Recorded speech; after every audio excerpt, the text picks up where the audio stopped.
Hey everyone, I've got a mind-bending question for you today. What if light, our universe's speed limit, could get a little faster? I know, it sounds crazy, right? But the Scharnhorst effect suggests exactly that, at least hypothetically. Buckle up, because we're about to dive deep into quantum physics, vacuum fluctuations, and some genuinely wild theories that might just reshape how we see the cosmos. All right, let's start from square one. We all know light travels at about 186,000 miles per second in a vacuum. That's Einstein's speed limit, baked straight into the fabric of space-time. But here's where things get weird. The vacuum isn't really empty. It's a seething froth of quantum fluctuations, particles popping in and out of existence. Think of it like a quantum foam party happening everywhere, all the time. Even the so-called void is alive with activity. So here's the key question. Could this quantum foam affect the way light moves through empty space?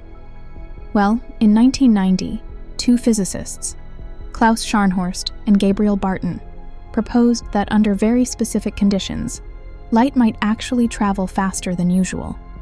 The idea hinges on manipulating the vacuum itself. If you could somehow create a situation where fewer virtual particles are present, you'd slightly tweak the electromagnetic properties of space. And that tweak? It could allow light to speed up, just a smidge. First off, how does this work? It's all about those pesky virtual particles. When light propagates through a regular vacuum, it interacts, albeit indirectly, with these transient particles.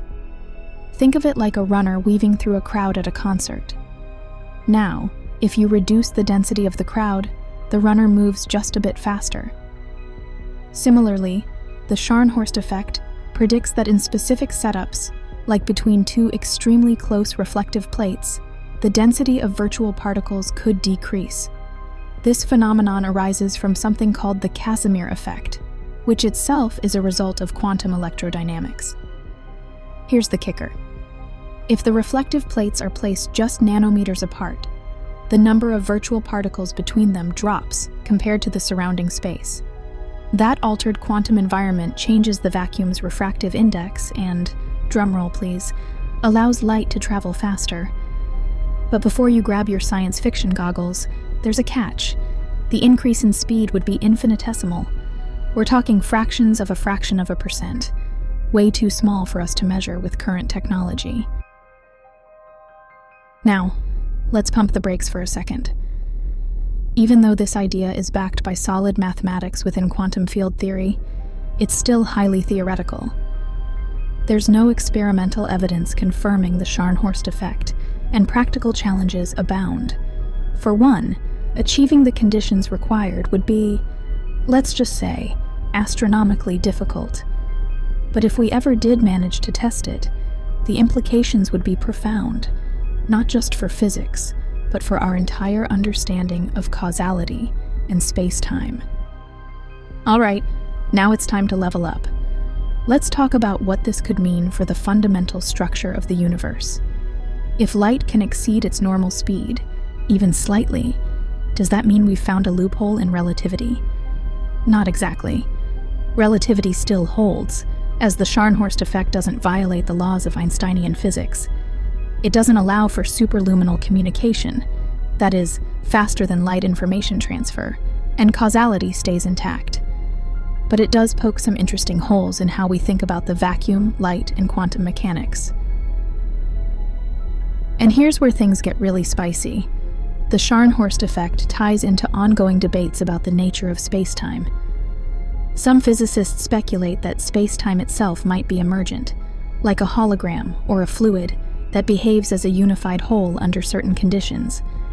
If vacuum properties can be manipulated, it might hint at deeper layers of reality beneath what we currently call the standard model. And who knows? Maybe one day, those layers will reveal a path to technologies we can't even dream of yet. Of course, not everyone's convinced. Some researchers argue that even if the Scharnhorst effect is real, the measurable differences are so tiny that they're practically irrelevant. Others raise questions about the assumptions baked into the quantum electrodynamics equations used to predict the effect. For now, It's a tantalizing theoretical possibility, a puzzle piece that might one day connect to much bigger mysteries. So there you have it, the Scharnhorst effect, a fascinating peek into how the quantum vacuum might defy our expectations. It's speculative, a little bizarre, and definitely not something you'll hear about in a typical Physics 101 class. But that's what I love about science. The more we think we understand the universe, the more it surprises us. All right, that's a wrap for today. Remember, this channel is brand new, and your feedback is invaluable. What do you think? Does the Scharnhorst effect blow your mind, or leave you scratching your head? Drop a comment below, hit that subscribe button, and share this video with anyone who loves talking about the deep, weird corners of reality. Stay cruised, stay hyper-focused, and let's keep asking the big questions.